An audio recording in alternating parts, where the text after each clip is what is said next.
Aujourd'hui, je vais te montrer comment ne pas casser des machines, mais pour ça, on va devoir en casser une.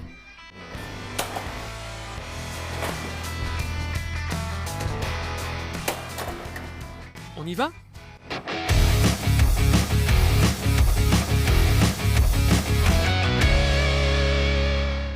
Imagine que tu as une voiture et que tu as besoin d'elle à tout moment, elle doit être prête pour toute situation d'urgence. Pour assurer cela, tu l'emmènes à l'entretien programmé, change l'huile, la courroie, le filtre et vérifie le carburant. Mais as-tu déjà pensé qu'il t'arrive parfois de changer une pièce qui était encore en bon état ?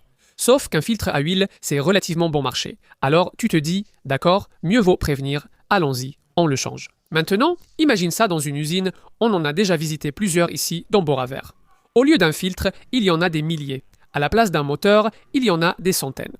Remplacer les pièces trop tôt gaspille beaucoup, mais attendre qu'elles cassent et stoppe la production coûte aussi cher. Alors, comment va-t-on savoir le moment exact pour faire la maintenance ? Aujourd'hui, nous allons découvrir comment une entreprise utilise l'intelligence artificielle et des capteurs industriels pour déterminer le moment exact où une machine a besoin d'attention. Je suis au centre d'IA de Traxion qui a 10 000 ateliers mécaniques. Ici, ils prennent de vraies machines industrielles et les poussent à la limite pour générer des données. Ces données alimentent l'intelligence artificielle et aident le système à apprendre comment les pannes commencent. Ils surveillent les signaux que les machines émettent en permanence. Parce que toute machine, lorsqu'elle a un problème, donne des signes. Dans la voiture, tu t'en rends compte quand il est déjà un peu tard, non ? C'est un bruit étrange, de la fumée, un voyant qui s'allume sur le tableau de bord. Mais ici, l'objectif est de détecter les signes bien avant cela. Quand tu peux régler le problème avec un peu plus de lubrifiant ou un remplacement rapide, sans arrêt d'urgence. Et l'impact va au-delà de l'usine. Aujourd'hui, on surveille 250 000 machines en temps réel, sur le terrain. Et dans ce cimetière de machines, chacune de ces machines nous a appris quelque chose sur leur comportement.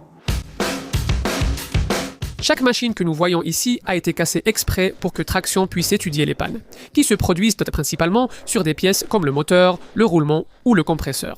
Quand le problème est avancé, on peut le remarquer à la température, parce que la machine chauffe. Ils vont maintenant faire un test ici avec 8 paliers. Un palier, c'est 7 pièces, c'est un roulement qui maintient un axe. Et ce sont toutes des pièces réellement utilisées dans l'industrie. Chaque pièce est montée et lubrifiée différemment pour provoquer des problèmes, ce qui nous permet d'en tirer des enseignements.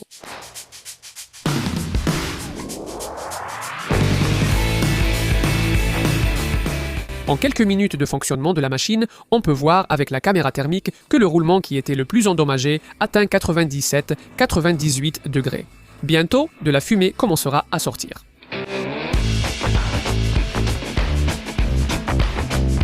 Le frottement a augmenté, de la fumée est sortie. En usine, cela pourrait déclencher un incendie. Ils m'ont dit que 80% des pannes dans les équipements industriels sont dues au manque de lubrification. Donc, il ne faut jamais manquer de lubrifiant, mais si ça arrive, voilà ce qui se passe. Vous ne voyez pas comme il fait chaud ici, car la caméra ne le montre pas. On va verser de l'eau pour vous donner une idée. Musique.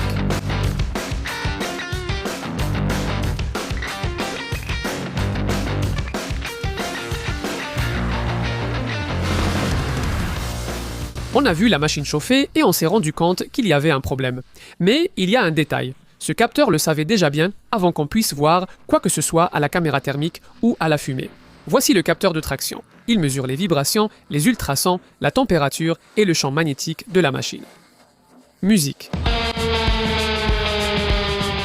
Pendant longtemps, la principale façon de détecter ce problème était de lire les vibrations.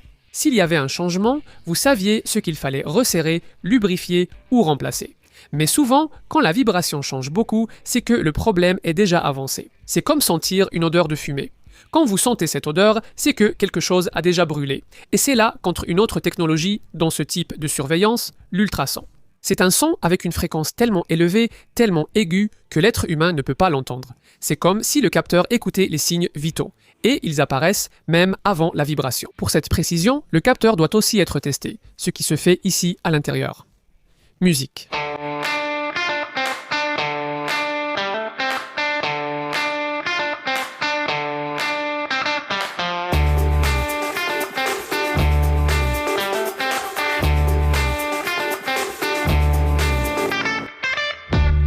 Ceci est de l'eau à 80 degrés, je commence à avoir pitié du capteur.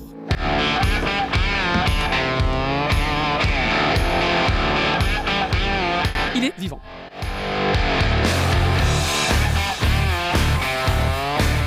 Cette machine crée une atmosphère saline, comme des embruns marins, mais de façon accélérée, comme si la pièce était exposée pendant plusieurs années. Ceci est un vibreur, en gros un secoueur, mais très violent, à 85 degrés Celsius et 97% d'humidité relative. C'est une condition à laquelle on ne survivrait jamais. Le capteur ne doit pas seulement être intelligent, il doit survivre à tout cela. Il fonctionne à des températures extrêmes, de moins 40 à 120 degrés Celsius, et il est également étanche à l'eau, à la poussière et aux produits chimiques. L'idée est de l'utiliser dans toute usine. Le capteur se fixe directement sur la machine avec un adhésif, une vis ou une soudure, selon l'équipement, pour éviter qu'il ne se détache. Mais bien sûr, je ne pouvais pas venir ici sans voir une machine tomber vraiment en panne. Alors, allons tester ce capteur en pratique. Ici, on va faire un test de rupture d'arbre. Il y a un arbre qui passe ici au milieu, il doit faire environ 7 cm de diamètre, c'est vraiment gros. Mais en même temps, une machine ici va forcer l'arbre. Ils vont mettre un poids de 10 tonnes dessus jusqu'à ce qu'il casse. Imaginez quelque chose de violent. Dans ce test, celle qui va être sacrifiée, c'est la courroie. C'est cette pièce ici qui relie un arbre à l'autre. Tous ces exemples que je donne sont des choses qui peuvent être identifiées par les capteurs avant de casser. Un truc intéressant qu'on peut remarquer ici, c'est qu'il y a deux moteurs. L'un va fournir la force et l'autre va servir de frein. Ça fonctionne comme une voiture électrique. Quand un moteur est sollicité, il commence à générer de l'énergie et alors il freine le mouvement.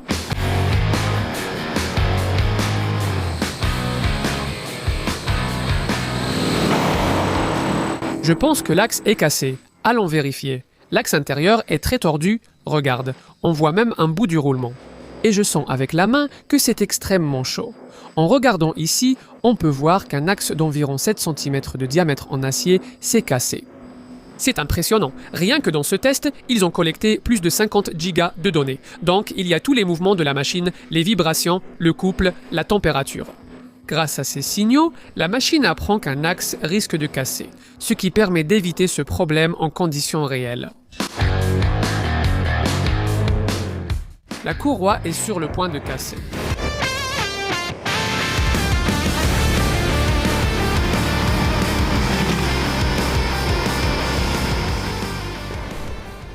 Regarde les restes de la courroie ici. C'est intéressant à voir, mais tu ne veux pas que ça t'arrive, n'est-ce pas ?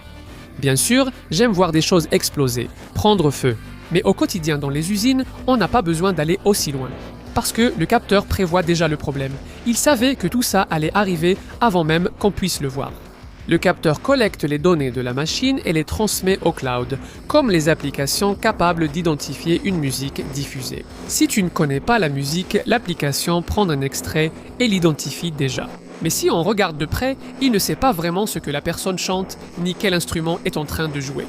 Ce qu'il fait, c'est prendre un petit extrait, l'analyser mathématiquement et découvrir un motif. Et ensuite, il compare ça avec une base de données gigantesque, où il y a plein de chansons. Et le capteur fait quelque chose de similaire. En pratique, c'est comme ça qu'il arrive à détecter les ruptures.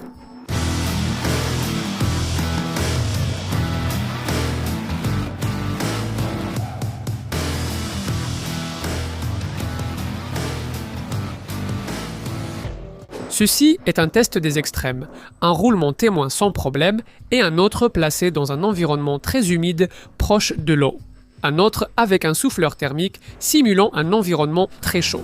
Et le plus intéressant, c'est une bac à sable, où il y a un souffleur qui recouvre tout le roulement de sable, dans une condition de travail très difficile. Ici, c'est déjà un test de pied de moteur bancal. L'une des 4 fixations du moteur est desserrée. Et cela va le faire vibrer, se désaligner, causer toute une série de problèmes. Ceci est ce que le capteur capte. Ça peut sembler désordonné, mais c'est parce qu'il y a plusieurs fréquences mélangées ici. Et ensuite, en utilisant les mathématiques, on arrive à séparer en plusieurs fréquences différentes. Chacune représente une partie de la machine. Par exemple, celle-ci pourrait être la vibration du moteur, de l'arbre, du roulement.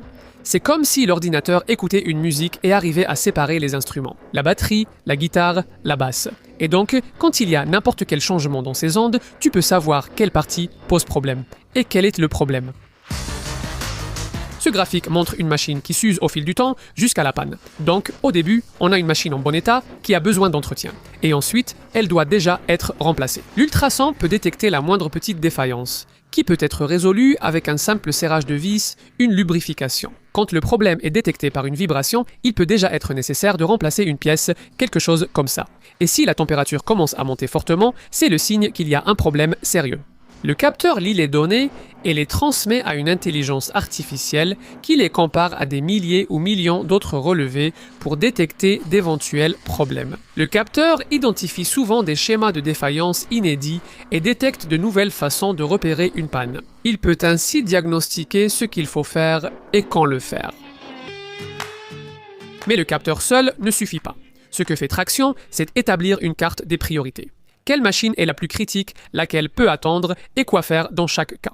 C'est comme passer de la machine à un problème à ce roulement spécifique a besoin de lubrification au plus vite. Quand une usine s'arrête, tu ne le vois pas, mais tu le ressens dans le prix, le rayon vide, le retard. Ce qu'on a vu aujourd'hui, c'est ce qui précède tout cela. Le travail invisible qui fait que tout continue de fonctionner. L'industrie ne s'arrête pas parce qu'il y a des gens obsédés par le fait de comprendre comment les choses se cassent. Et lui, il en fait partie.